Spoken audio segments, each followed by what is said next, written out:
파산 선고율과 선고후 면책률을 곱한 파산 신청 시 최종 면책률을 계산해보면요, 전국 평균은 80.8%였습니다. 그러니까 파산 신청을 하면 대략 열에 8명 정도는 파산 면책을 받는다 보시면 되는 겁니다. 새로운 도화를 꿈꿉니다. 기사회생TV 김윤수 변호사입니다. 개인회생과 마찬가지로 개인 파산의 경우에도 매년 법원 통계를 바탕으로 각 법원별 파산 선고율과 면책률을 알려드리고 있는데요. 올해도 지난 1년간 각 지역 법원에서 처리한 사건들을 토대로 파산 선고율과 선고 면책률 그리고 최종 면책률을 소개해 드리려고 합니다. 2025년 파산 신청을 준비하고 있거나 또는 진행하고 계신 분들은 이 데이터를 통해서 내가 신청한 법원의 선고율과 면책률이 어떻게 되는지 확인해 보시면 사건 진행하시는데 조금이나마 도움이 되실 겁니다. 통계 수치를 말씀드리기 전에 파산 절차에 대해서 간단히 설명을 드리면요, 파산 사건은 신청서 제출 이후에 파산 선고 결정이 먼저 나오고 그 다음에 관제인 조사를 통해서 최종 면책 결정이 나옵니다. 그러니까 파산 신청을 하면 선고 결정과 면책 결정 이 두 가지를 다 받아야 되는데요, 먼저 파산 선고율부터 말씀을 드리면요, 전국 평균은 94.2%로 거의 대부분의 사건들이 파산 선고는 무난히 받았습니다. 파산 선고율 1등은 대구지방법원으로 96.8%였고 2등이 서울회생법원으로 95.9%, 다음이 광주로 95.8%였습니다. 선고율이 가장 낮았던 곳은 86.1%로 강릉 지원이었는데요. 그 다음이 의정부와 청주가 89%로 이 세 곳이 90% 미만이었습니다. 이렇게 선고율이 가장 높은 법원과 낮은 법원의 비율은 크게 차이 나지 않을 뿐더러 그 비율 자체도 상당히 높은 걸 알 수가 있는데요. 그러니까 파산 선고의 경우는 특별한 문제가 없으면 대부분 법원에서 결정을 해준다고 보시면 됩니다. 그런데 그 와중에 상대적으로 선고 비율이 낮았던 강릉이나 의정부, 청주는 왜 그러느냐, 이곳들은 상대적으로 채무자의 소득이나 재산을 파산 선고 전에 좀 더 꼼꼼히 따진다고 봐야 돼요. 다른 곳들은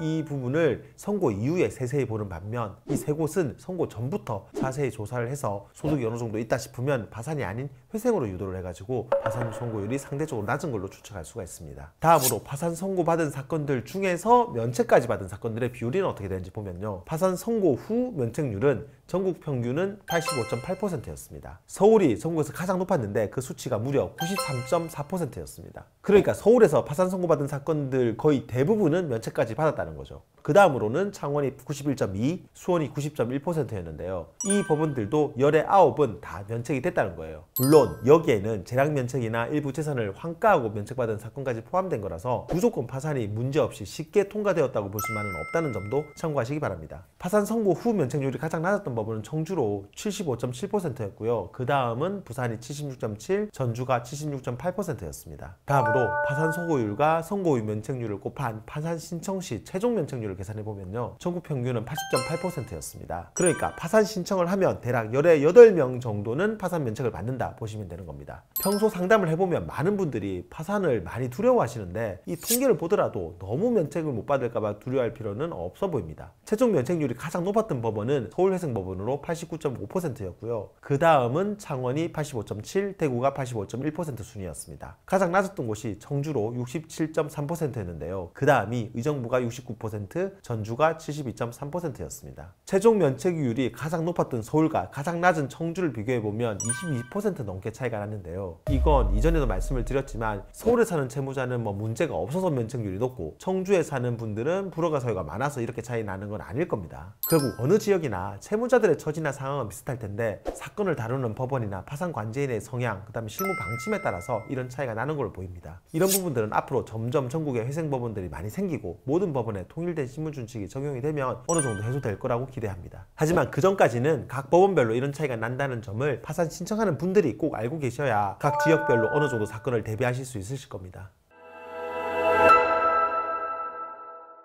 오늘은 2024년 1년간의 데이터를 토대로 파산 선고율과 선고 후 면책률 그리고 최종 면책률에 대해서 설명을 드렸는데요. 올해 파산 신청하려는 분들이나 이미 진행하고 있는 분들은 내가 신청한 법원의 선고율이나 면책률이 얼마인지 한번 확인해 보시고 그에 맞는 전략으로 사건에 임하셨으면 좋겠습니다. 영상 도움되었다면 구독과 좋아요 그리고 알림 설정 부탁드리고요. 추가로 궁금한 점 있으면 아래 댓글이나 법무법인 김앤파트너스로 전화 주시면 친절히 답변 드리겠습니다. 다음에도 더 좋은 주제로 찾아뵙겠습니다. 감사합니다.